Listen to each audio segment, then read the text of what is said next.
দিয়ে দেখিয়ে দিতে এই রমিসাকে যেভাবে হত্যা করেছে তাকে ওইভাবে হত্যা করা হোক। রামিসা ধর্ষণ হত্যার দ্রুত বিচার নিশ্চিতের দাবিতে আজও প্রতিবাদ বিক্ষোভ। চট্টগ্রামে শিশু ধর্ষণ চেষ্টার অভিযোগে 7 দিনের মধ্যে তদন্ত প্রতিবেদন।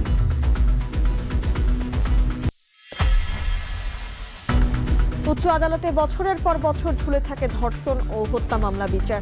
হাইকোর্টে বিশেষ বেঞ্চ গঠনের পরামর্শ, জরুরি ভিত্তিতে নিষ্পত্তির আশ্বাস অ্যাটর্নি জেনারেলের। ছুটির দিনে দেশ জুড়ে জমজমাট কোরবানির পশুর হাট। বেচাকেনা ঘিরে ব্যস্ত খামারিরাও, দাম নিয়ে ক্রেতা বিক্রেতার মিশ্র প্রতিক্রিয়া। যারা গরু নিয়ে এসছে গৃহস্থরা, তার দাম এখন পর্যন্ত ছাড়া শুরু করে নাই, প্রচুর দাম চাচ্ছে। একটা গরু ধরো 70, 65, 55 এরকম আনছি, ঠিক আছে। গরু দর করেছে ভাই 50, 52, আমাদের মেলা লস আসতেছে। আর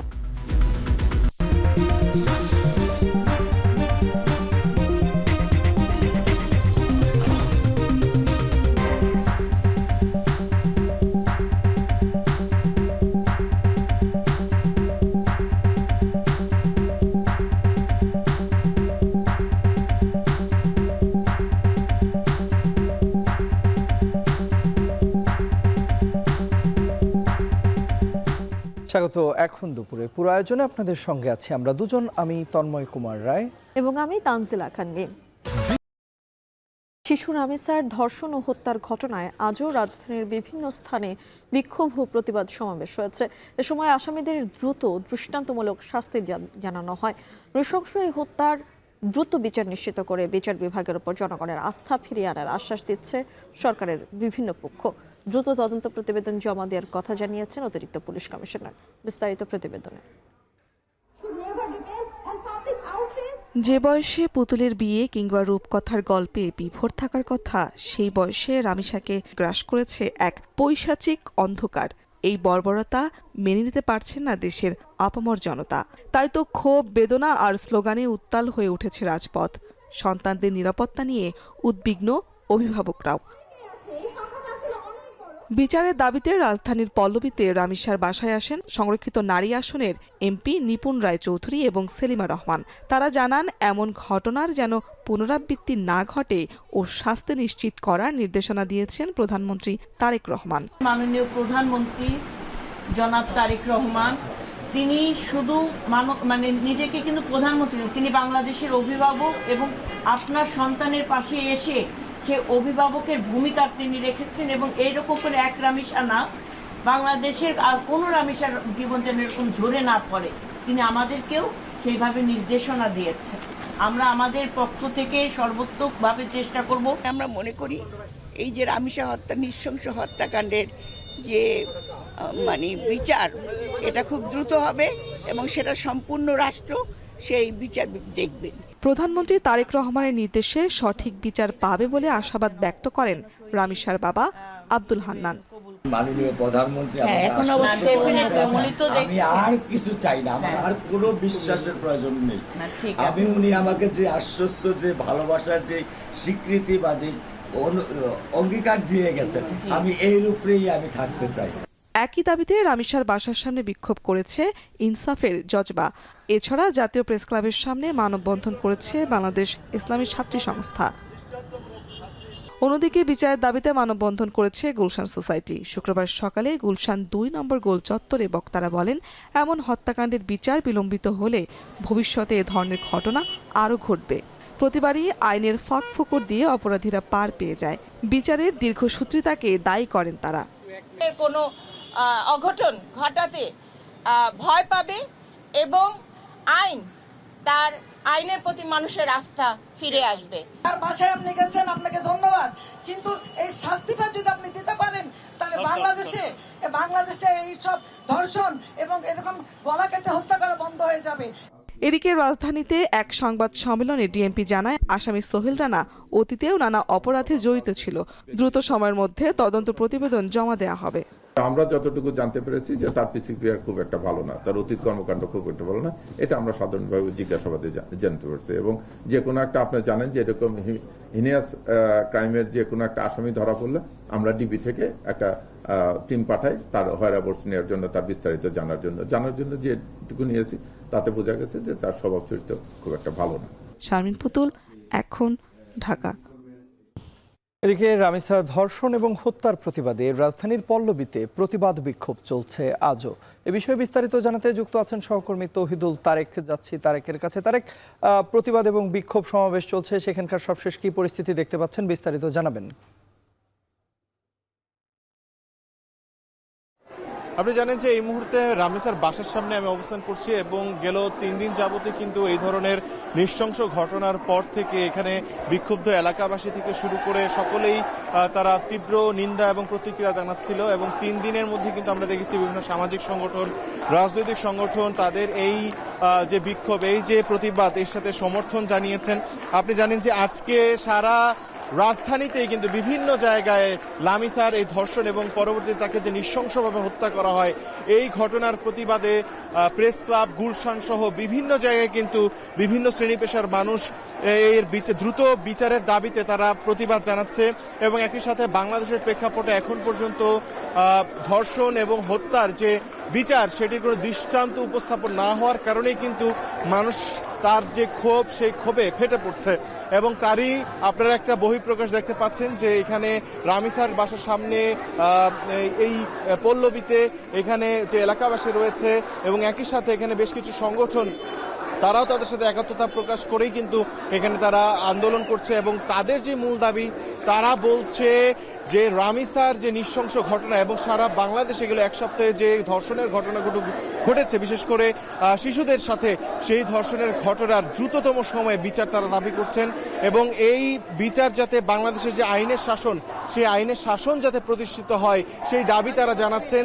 কারণ তারা একই সাথে বলছেন তাদের সন্তানের যে নিরাপত্তা, তাদের ভাই বোন আত্মীয় স্বজন তাদের যে নিরাপত্তা সেই নিরাপত্তা নিয়ে তারা শঙ্কিত এবং একই সাথে তারা তীব্রভাবে প্রতিবাদ জানিয়ে বলছেন যে নতুন বাংলাদেশে তারা একটি আইনের শাসন দেখতে চান, ধর্ষকদের সর্বোচ্চ মৃত্যু তারা দেখতে চান, সর্বোচ্চ শাস্তি তারা দেখতে চান, এই বিষয়গুলো তারা এখানে উল্লেখ করছেন এবং একই সাথে ছোট থেকে প্রত্যেক শ্রেণী পেশার মানুষই কিন্তু এই আন্দোলনে তারা সাড়া দিচ্ছেন, তারা এখানে আসছেন এবং আজকে বিকেলেও কিন্তু বিভিন্ন জায়গায় বিভিন্ন সংগঠনের আমরা জানতে পেরেছি তাদের কর্মসূচি রয়েছে, তারা এসেই কিন্তু এখানে এই রামিসা হত্যাকাণ্ডের যে বিচার তারা দ্রুত সময়ের ভিতরে তারা এই দাবি তারা জানাচ্ছেন। এই ছিল আমার কাছে সবশেষ। পল্লবী থেকে যুক্ত হয়েছিলেন সহকর্মী তৌহিদুল তারেক। এবারে যেতে চাই চট্টগ্রামে। চট্টগ্রামের বাকলিয়ায় শিশু ধর্ষণ এবং সাংবাদিক ও জনতার উপর পুলিশের হামলা এবং সারা দেশে ধর্ষণ ও হত্যাকাণ্ডের প্রতিবাদে প্রতীকী মিছিল করছে চট্টগ্রাম এনসিপি। এ বিষয়ে বিস্তারিত জানাতে নগরীর আন্দরকিল্লা শাহী জামে মসজিদের সামনে থেকে যুক্ত হচ্ছেন কাজী মাহফুজ। প্রতীকী মিছিলে রয়েছেন আপনি, আমরা দেখতে পাচ্ছি। এখান থেকে মূলত এনসিপির যারা নেতাকর্মীরা রয়েছেন তারা কি দাবি জানাচ্ছেন, বিস্তারিত জানাবেন আমাদের। তন্ময়, দেশব্যাপী যে শিশু ধর্ষণ একেবারে সিরিয়ালি হচ্ছে, একই সাথে সর্বশেষ গত রাতে চট্টগ্রামে শিশু ধর্ষণের যে চেষ্টা তার প্রতিবাদে মূলত এনসিপির উদ্যোগে, চট্টগ্রাম মহানগর এনসিপির উদ্যোগে এই প্রতীকী লাশের মিছিল আমরা দেখতে পাচ্ছি। জুমার নামাজের পরপরই আন্দরকিল্লা শাহে জামে মসজিদ চত্বর থেকে প্রতীকী মিছিলটি বের করা হয়, যেখানে প্রতীকী বেশ কয়েকটি লাশ তারা হাতে নিয়েছেন, যেখানে এক একটি লাশ কিন্তু এক একটি নির্মমতা প্রকাশ করছে। আমরা দেখছি এখানে কয়েকজন শিশু যারা ধর্ষণের শিকার হয়ে মারা গেছেন তাদের নাম যেমন লেখা আছে, পাশাপাশি এই যে তাদের প্রতি নির্যাতন তার নিম্নমতাগুলো তুলে ধরা হয়েছে এবং তারা বলছেন যে এই যে হত্যাকাণ্ডগুলো হচ্ছে, শিশু ধর্ষণ হচ্ছে, শিশু নির্যাতন হচ্ছে, সেগুলোর দ্রুত বিচার ট্রাইব্যুনালের মাধ্যমে অপরাধীদের সর্বোচ্চ শাস্তি নিশ্চিত করতে হবে এবং বারবার এই ধরনের ঘটনাগুলো ঘটার পরও আইনের যে দীর্ঘসূত্রিতা যার মাধ্যমে অপরাধীরা বারবার পার পেয়ে যাচ্ছে সেটি যেন আর না হয়, এই দাবিও কিন্তু এই লাশের মিছিল থেকে, প্রতীকী লাশের মিছিল থেকে তুলেছেন এনসিপির নেতাকর্মীরা।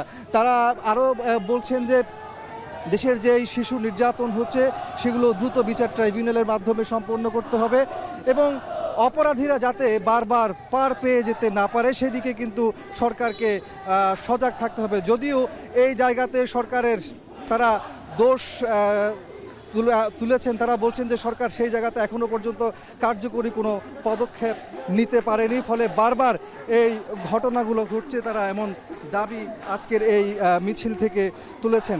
একই সাথে তারা বলছেন যে অপরাধীদের দৃষ্টান্তমূলক এবং সর্বোচ্চ শাস্তি যেমন দ্রুত সময়ে কার্যকর করতে হবে, তেমনি ভুক্তভোগীর যে সকল পরিবারগুলো আছে তাদেরকে আইনি এবং সামাজিক যে সুরক্ষা সেটি যেন নিশ্চিত করা হয়, সেই বিষয়টি এই প্রতীকী মিছিল থেকে তোলা হচ্ছে। তো সব কিছু মিলিয়ে বলা যায় যে এনসিপির আজকের যেই শিশু ধর্ষণ, সাংবাদিক নির্যাতন সহ যে সকল বিষয়গুলো রয়েছে সেগুলো বিষয়ে তাদের যে প্রতিবাদ মিছিল সেটি একটু পরে এই প্রেস ক্লাবে গিয়ে শেষ হবে এবং সেখানে তারা হয়তো সংক্ষিপ্ত সমাবেশ, সেই সমাবেশে এনসিপির মহানগর নেতৃবৃন্দ কথা বলবেন।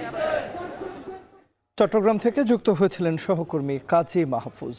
চট্টগ্রামের বাকুলিয়ায় ধর্ষণ চেষ্টার অভিযোগে পরিবারের পক্ষ থেকে মামলা করা হয়েছে বলে জানিয়েছেন চট্টগ্রামের জেলা প্রশাসক জাহিদুল ইসলাম।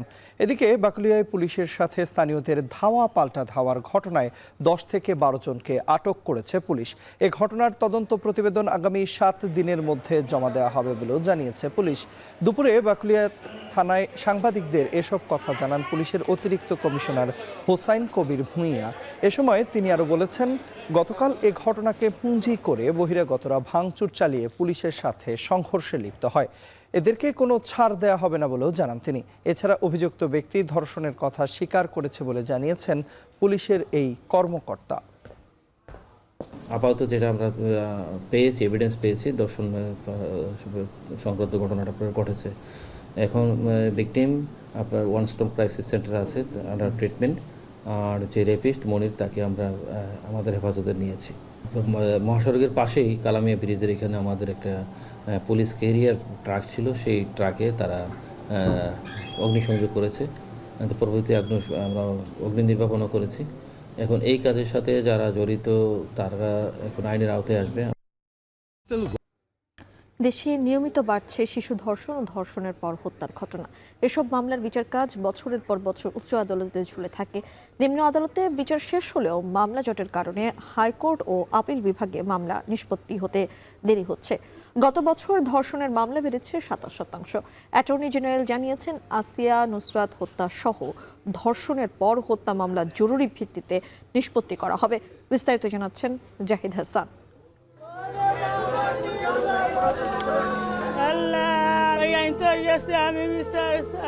আমি কিছুই চাই না।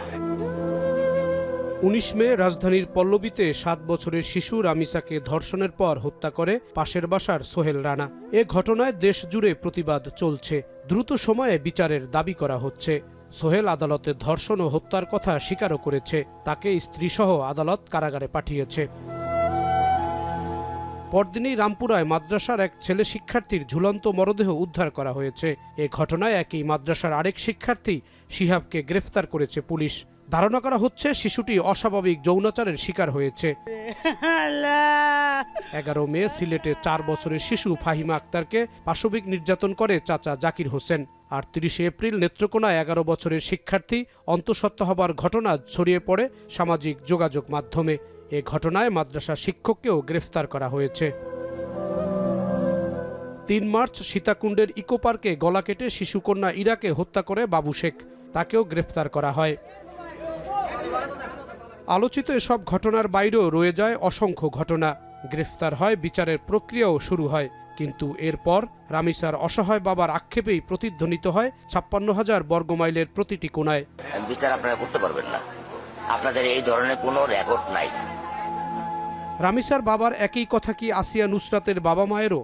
মামলার বর্তমান অবস্থার দিকে তাকানো যাক। গত বছরের 5 মার্চ মাগুরার শ্রীপুর উপজেলায় বোনের বাড়িতে ধর্ষণের শিকার হয়ে হাসপাতালে মারা যান আছিয়া। এ ঘটনায় দেশ জুড়ে তোলপাড় হয়েছিল। ওই মামলায় আসামি হিটু শেখকে মৃত্যুদণ্ডের আদেশ দিয়েছে আদালত। 1 বছরও আলোচিত এই মামলার আপিল হাইকোর্টে নিষ্পত্তি হয়নি।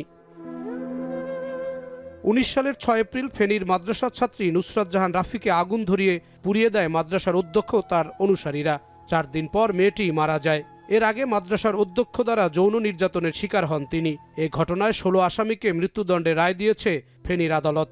7 বছর ধরে হাইকোর্টে মামলা নিষ্পত্তির অপেক্ষায় রয়েছে। 2017 সালে চলন্ত বাসে ধর্ষণ করেও পরে হত্যা করা হয় আইনের শিক্ষার্থী জাকিয়া সুলতানা রূপাকে। এই ঘটনায় বাসের চালক ও হেলপার সহ 4 জনকে মৃত্যুদণ্ডের আদেশ দেওয়া হয়। 2022 সালে চুয়াডাঙ্গায় এক বুদ্ধি প্রতিবন্ধী শিশুকে ধর্ষণের ঘটনায় এক আসামিকে যাবজ্জীবন কারাদণ্ড দেওয়া হয়। এছাড়া 2016 সালের 20 মার্চ কুমিল্লা সেনানিবাসের ভেতরে সোহাগী জাহান তনুকে হত্যা করা হয়। তার আগে তনুকে ধর্ষণও করা হয়েছে। 10 বছরের বেশি সময় মামলাটির তদন্ত কাজেই শেষ হয়নি। উচ্চ আদালতের তথ্য অনুসারে গত বছরের 31শে ডিসেম্বর পর্যন্ত সারা দেশে নারী ও শিশু নির্যাতন দমন ট্রাইব্যুনালে 1,32,107টি মামলা বিচারাধীন রয়েছে। এর মধ্যে 5 বছরের বেশি সময় ধরে বিচারাধীন মামলার সংখ্যা প্রায় 30,365টি। আর পুলিশের তদন্ত সংস্থা পিবিআই 11,000-এর বেশি ধর্ষণের মামলা তদন্ত করে দেখেছে 30% মামলা প্রমাণিত না হলেও ধর্ষণের অভিযোগ সত্য। বছরের পর বছর ধর্ষণ ও ধর্ষণের পর হত্যা মামলা উচ্চ আদালতে ঝুলে রয়েছে। হাইকোর্টের 2 জন নারী আইনজীবী জানান, ধর্ষণ মামলা বিচারের জন্য হাইকোর্টে বিশেষ বেঞ্চ গঠন করা জরুরি।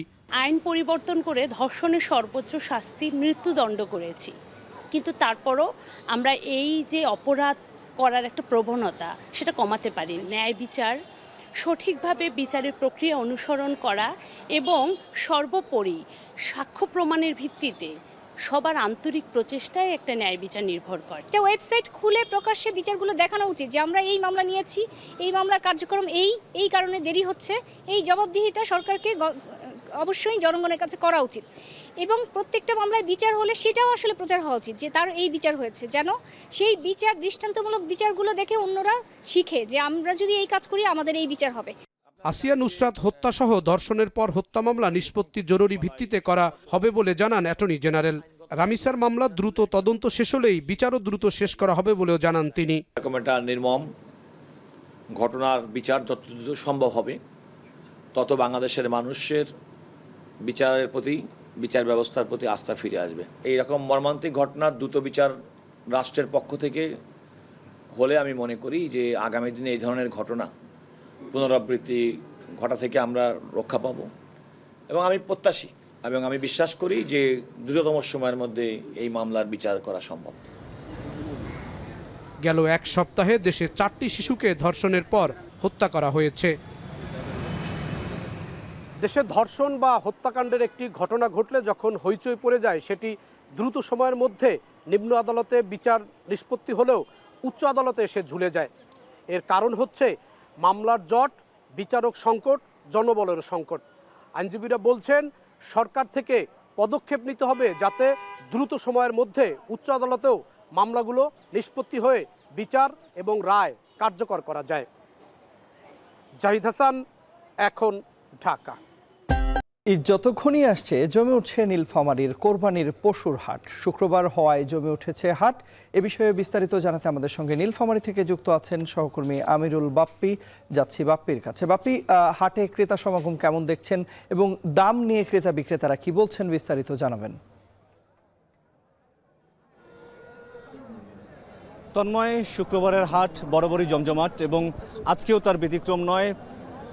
কুরবানি ঈদের আগে শেষ শুক্রবারের হাট এটি, যার কারণে প্রচুর পরিমাণে গরু এখানে উঠেছে আমরা দেখেছি এবং ইজারাদাররা যেটি বলছেন যে কমপক্ষে 10,000 গরু এই মুহূর্তে হাটে আছে।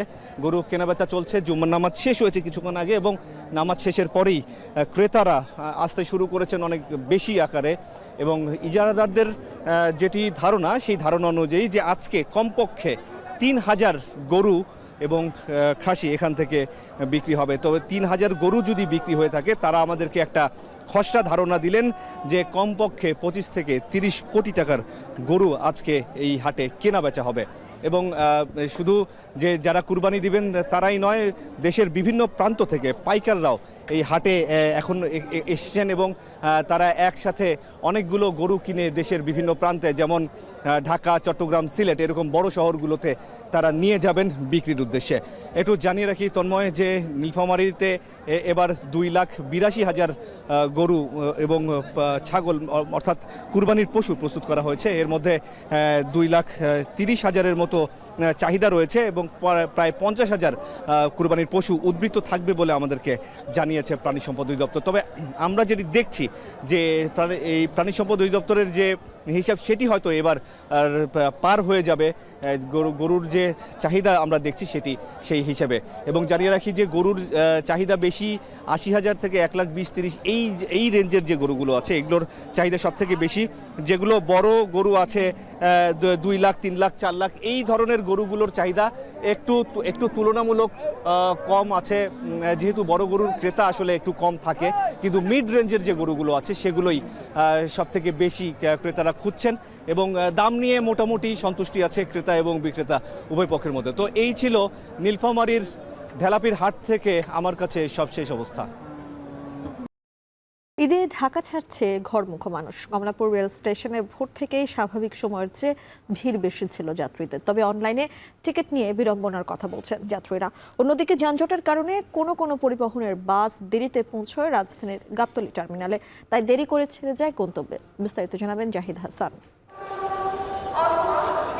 ভোর হতেই কমলাপুর রেল স্টেশনে যাত্রীদের ভিড়, কারণ ঈদের ছুটি শুরু, যেতে হবে আপনজনের কাছে। কাঙ্ক্ষিত ট্রেনের প্ল্যাটফর্মে ছুটছেন যাত্রীরা। আগামীকাল থেকে ঈদের যাত্রা শুরু, আজকে থেকে। তীব্র গরমে কাঁধে ব্যাগ, সন্তানসহ ঘরমুখ যাত্রীরা ট্রেনে উঠতে ব্যস্ততা, তবুও শিশুদের চোখে মুখে আনন্দ। বাড়ির পথে রওনা দিয়ে বড়দের মনেও স্বস্তি। ভালো লাগছে, ভালো লাগে। কোথায় যাবে? তোমার বাড়িতে কে আছে?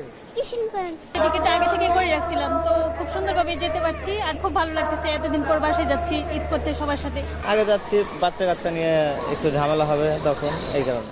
রেলপথে শনিবার থেকে আনুষ্ঠানিকভাবে ঈদের যাত্রা শুরু হলেও শুক্রবারেই কমলাপুর রেল স্টেশনে যাত্রীদের ভিড়। যাত্রীরা অভিযোগ করছেন অনলাইনে টিকিট পেতে বিড়ম্বনায় পড়তে হচ্ছে। ব্রাউনবাড়িয়া টিকিট পাইনি, তাই আমরা এই কমলাপুর থেকে সিলেট অব্দি পুরাটাই কেটেছি। একটু কষ্ট হয়েছে টিকিট নিতে, তো সার্ভার ডাউন হয়ে যায় সাথে সাথে, তো কিছুক্ষণ পরে একটু লেট করে তারপর কাটছে আর কি। অনলাইনে পাওয়াটা অনেক কষ্টকর, হ্যাঁ, সঠিক টাইমে পাওয়া যায় না, তারপর অন্যজনের কাছ থেকে নিতে হয়। সারাদিনে ছেড়ে যাবে 43টি ট্রেন। এবার ঈদে 10টি স্পেশাল ট্রেনের ব্যবস্থা করা হয়েছে, যা শুরু হবে 24 মে থেকে। ছাদে যাত্রীদের উঠতে নিরুৎসাহিত করা হচ্ছে বলে জানান স্টেশন ম্যানেজার। আগামীকাল থেকে ঈদ যাত্রা শুরু হবে যদিও, তো গতকাল থেকে আমরা ভিড় লক্ষ্য করছি। গতকাল বৃহস্পতিবার ছিল, গতকাল মোটামুটি ভালোই যাত্রী হয়েছে। আজকে সকালেও দেখলাম যে কিছুটা ভিড় হয়েছে। সারাদিন আপনার 43টা আন্তনগর ট্রেন কমলাপুর স্টেশন থেকে ছেড়ে যাবে এবং 23টা কমিউটার ট্রেন কমলাপুর স্টেশন থেকে ছেড়ে যাবে। টোটাল 66টা ট্রেন যাবে। হ্যাঁ, বাংলাদেশ রেলওয়ে 10টি ঈদ স্পেশাল ট্রেন চালাবে। আমার ঢাকা থেকে দেওয়ানগঞ্জ পর্যন্ত একটা ঈদ স্পেশাল ট্রেন আছে, সেটা 25 তারিখ থেকে চলাচল করবে। এদিকে সকাল থেকেই ঘরমুখ মানুষের গন্তব্য বাস টার্মিনালের দিকে। বাড়তি চাপের কারণে শুক্রবার ছুটির দিনে সড়ক পথে যানজটের কবলে পড়েন যাত্রীরা। টার্মিনালে পৌঁছাতে অনেকেরই বিলম্ব হয়। অন্যদিকে যানজটের কারণে কোনো পরিবহনের বাস দেরিতে পৌঁছায় টার্মিনালে, তাই দেরি করে ছেড়ে যায় গন্তব্যে। গাড়ি আটকায় দিয়েছে, যার কারণে হেঁটে আসতে হয়েছে, ওই ওভারব্রিজ পার মানে এই রোড ক্রস করতে হয়েছে আর কি। তাছাড়া সেরকম কোনো সমস্যা হয়নি পথে। আজকে রাশ একটু বেশি দেখতেছি আমি। দেন আমার ছুটি 26 তারিখ থেকে, আমার ছুটি হলে এরপরে আমি 26 তারিখে যাবো আর কি বাসায়। অনলাইনে টিকিট কেটেছি আর এখন হচ্ছে গাড়িটা ওই যে জ্যামে আটকায় আছে, আর 7:30 গাড়ি এখনো আসে নাই। রুট অনুযায়ী প্রতিটি পরিবহনের ভাড়া নির্ধারণ করে দেয় সরকার। গাবতলী বাস টার্মিনালে বাস ভাড়া নিয়ে অসন্তোষ প্রকাশ করেন যাত্রীরা। তবে পরিবহন কর্তৃপক্ষের দাবি, কদিন আগেও বাস ভাড়া কম নিলেও এখন বেশি নিচ্ছে। কোনো রকম যাত্রী আছে আর কি, একদম ভালো না। ঈদ অনুযায়ী যাত্রী আজকে শুক্রবার ভালো হওয়ার কথা, কিন্তু সেরকম না। আগে বৃহস্পতিবার, বুধবার, মঙ্গলবার তেমন যাত্রী ছিল না, আর যাত্রী থাকারও কথা না। ঈদের আগে যাবে। এখন তো ছুটি হয় না, এখন যাত্রী পাবো, যার জন্য এখন ওই কুষ্টিয়া পাড়া শেখপাড়া এই বেশি পাঠার লাগতেছে। সড়ক পথে আইন শৃঙ্খলা বাহিনী ও বাস টার্মিনালে বিআরটিএ কর্মকর্তাদের তৎপরতা দেখা গেছে। ভিজিল্যান্স টিম টিকিট কাউন্টারে গিয়ে রুট অনুযায়ী নির্ধারিত ভাড়ার স্টিকার ঝুলিয়ে দেয়। না, ওরা গাড়ি রেডি আছে, প্যাসেঞ্জার হয়তো জ্যামের কারণে এসে পৌঁছাচ্ছে না, টিকিট নিয়ে গেছে অ্যাডভান্স, এই যে প্রসেসর তার জন্য একটু অপেক্ষা করছে, তাছাড়া এমনি কোনো গাড়ি লেট নেই। সারা বছর নির্ধারিত, কিন্তু সারা বছর যাত্রীরা কম দিয়ে যায়, 400 টাকা 500 টাকা দেয়। এই চাপের সময় মনে করেন সঠিক ভাড়াটা পাই আমরা। ব্যবসা গরম, যানজট ও ভাড়া নিয়ে অভিযোগ থাকলেও হাসি মুখে প্রিয়জনের সঙ্গে ঈদ উদযাপন করতে যাচ্ছেন নগরবাসী। জাহিদ হাসান, এখন, ঢাকা। ঢাকা চট্টগ্রাম মহাসড়ক 10 লেনে উন্নীত করার পরিকল্পনার কথা জানিয়েছেন সড়ক পরিবহন মন্ত্রী রবিউল আলম। কুমিল্লায় বিআরটিএ ট্রাস্টি বোর্ড ও বাংলাদেশ রেলওয়ের আয়োজনে এক অনুষ্ঠান শেষে তিনি আরও বলেন, এবারের এই যাত্রা যেন স্বস্তির হয় সে চেষ্টা করছে সরকার। চিটাগাং যাওয়ার জন্য 10 লেনে হওয়া বাঞ্ছনীয়, যে লোড এই রাস্তার তাতে বাঞ্ছনীয়, এবং সেই লক্ষ্যে কাজ হচ্ছে। এখন তো 4 লেন আছে, 10 লেন মানে হচ্ছে 8 আপনার মূল লেন আর 2 হলো সার্ভিস লেন। ঈদের ছুটির প্রভাবে সাপ্তাহিক ছুটির দিনেও অনেকটাই ক্রেতা শূন্য রাজধানীর কাঁচা বাজার। এদিকে কেজি প্রতি সবজির দাম কমেছে 20 থেকে 25 টাকা পর্যন্ত, তারপরও অবিকৃত থেকে যাচ্ছে সবজি। এদিকে পাঙাশ মাছ প্রতি কেজি 190 টাকা দরে এবং রুই মাছ বিক্রি হচ্ছে 240 টাকায়। কাঙ্ক্ষিত ক্রেতা না পাওয়ার অভিযোগ করেছেন মশলা বিক্রেতারাও। অপরিবর্তিত রয়েছে বেশিরভাগ মশলার দাম। রাজধানীর কারওয়ান বাজার ঘুরে বিস্তারিত জানাবেন সহকর্মী আফজাল হোসেন।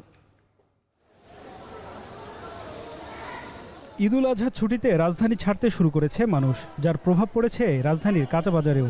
সাপ্তাহিক ছুটির দিনেও বাজারে ভিড় নেই ক্রেতাদের। চাহিদা কম থাকায় দামও কমেছে সবজির। বেশিরভাগ সবজির দাম কেজি প্রতি 20 থেকে 25 টাকা পর্যন্ত কমেছে। এতে লোকসানের আশঙ্কা করছেন ব্যবসায়ীরা। অর্ধেক দামও বিক্রি হচ্ছে না। ওখানে মেনে না যে 20 টাকা 30 টাকা খরচ আছে, লেবার আছে, মেহনতি আছে, ভ্যান ভাড়া আছে, খরচ। 1 কেজি মালে তো 10 টাকা 15 টাকা ওই জায়গায় খরচ, হ্যাঁ এই জায়গায় না আবার খরচ। মাল পরে রয়েছে, মাল বিক্রি করতে পারি না, মাল এভাবেই থাকতে আছে। এই স্টক মাল সব পরে রয়েছে, মনে করেন না মাল বিক্রি করতে পারে না। ঈদ আসার আগেই এই সমস্যা। আজকে ঈদের তো আর বাকি আছে 5-6 দিন। বাজারের পরিস্থিতি 2 দিন ধরে খুবই খারাপ মামা। আমরা যে দামে মাল কিনতেছি এই দামে বিক্রি করতে পারছি না, কৃষকরা টাকাও দিতে পারতেছি না। কারণ আমরা এনে বিক্রি করলে না কৃষকরা টাকা আমরা যাই ক্লিয়ার করবো। এই যে আমরা মাল আনছি, আমরা গাড়ি ভাড়াই হইতেছে না। এদিকে অপরিবর্তিত রয়েছে মাছের দাম। গেল সপ্তাহের মতোই পাঙ্গাস 190, রুই 240 এবং পাবদা বিক্রি হচ্ছে 300 থেকে 350 টাকা কেজি। ইলিশ বিক্রি হচ্ছে আকার ভেদে 1800 থেকে 3000 টাকা কেজি। পাবদা মানুষ 300 টাকা কেজি বেচতে আনবো আজকে, আর 270 টাকা কিনে আনছি। এই গুলশা মাছ 700 টাকা কেজি, এই 8 দিন বেচে আজকে 600 টাকা কেজি বেচতে আনবো, মানে 560 টাকা কিনা। আর পুঁটি মাছ 300 টাকা কেজি, দেশি পুঁটি মাছ। আর হলো পাঙ্গাসে 190 টাকা কেজি, বড় পাঙ্গাস 2 কেজি 2.5 কেজি জন্য পাঙ্গাস। গত সপ্তাহে এই সপ্তাহে দাম একটু বেশি। গত সপ্তাহে 1 কেজি মাছ ছিল আপনার 2200 টাকা ফ্রিজেরটা, আর কাঁচা মাছ ছিল আপনার 3000 টাকা। এই সপ্তাহে আপনি 2800 টাকা বেচেছি। ঈদের কয়েকদিন বাকি থাকলেও ব্যস্ততা বাড়েনি মশলার দোকানে, দামও রয়েছে অপরিবর্তিত। তবে ঈদ আরও ঘনিয়ে আসলে বিক্রি বাড়বে বলে আশা দোকানিদের। গরুর মশলা, জিরা, তেজপাতা, তারপরে লবঙ্গ, এলাচ যা আগে গরুর সবই কিনলাম। দামই আমার কাছে মনে হলো জিরা 820 টাকা কেজি, হয়তো 700 টাকা হলে ঠিক ছিল। জিরা, এলাচি, লং, গোলমরিচ এগুলো কোরবানে প্রচুর চাহিদা থাকে। তো দামটা যদি আমরা 1 বছরের তুলনায় হিসাব করি, এবার দাম স্থিতিশীল আছে। এদিকে প্রতি হালি ডিম বিক্রি হচ্ছে 47 টাকায়, ব্রয়লার মুরগি 180 টাকা এবং সোনালী 340 টাকা কেজি। অপরিবর্তিত রয়েছে গরু এবং খাসির মাংসের দাম। আফজাল হোসেন, এখন, ঢাকা।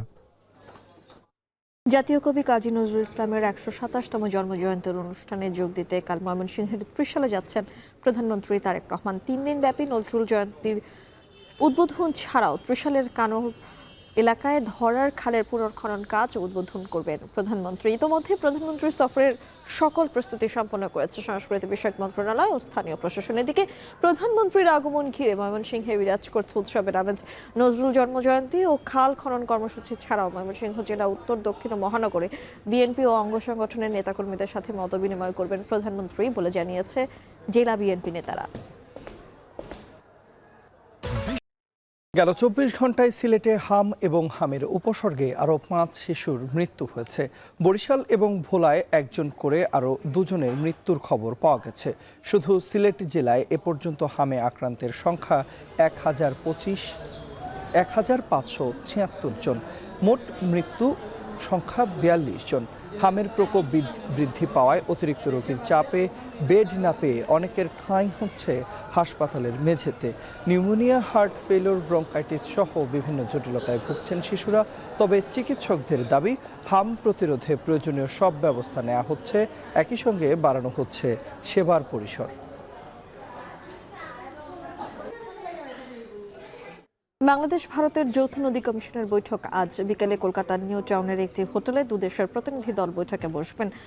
গঙ্গার পানি বন্টন চুক্তি ইস্যুতে বৈঠক করার আগে বৃহস্পতিবার ফারাক্কা বাঁধ ও নদীর পানি প্রবাহ পর্যবেক্ষণ করছেন উভয় দেশের প্রতিনিধিরা। এদিকে 6 সদস্যের প্রতিনিধি দলের নেতৃত্ব দিচ্ছেন বাংলাদেশের যৌথ নদী কমিশনের সদস্য মোহাম্মদ আনোয়ার কাদির। ভারতের তরফে নেতৃত্ব দিচ্ছেন কেন্দ্রীয় পানি সম্পদ উন্নয়ন মন্ত্রণালয়ের এক যুগ্ম সচিব এবং পশ্চিমবঙ্গ সরকারের সেচ দপ্তরের একজন প্রকৌশলী। 1996 সালে গঙ্গার পানি বন্টনে ভারতের সঙ্গে বাংলাদেশের 30 বছরের চুক্তিটি ডিসেম্বরে শেষ হবে। এমন পরিস্থিতিতে চুক্তির নবায়ন নয়, বরং নিজেদের স্বার্থ ও চাহিদাকে গুরুত্ব দিয়ে নতুন ও দীর্ঘমেয়াদী চুক্তির দাবিতে আলোচনার জোর দিচ্ছে বাংলাদেশের বর্তমান সরকার। শেষ করছি এখন দুপুর। এখন টেলিভিশন ওয়েবসাইটে দেখতে ভিজিট করুন এখন.টিভি। ফেসবুকে দেখুন facebook.com/tv.এখন আর ইউটিউবে দেখুন youtube.com/এখন.tv।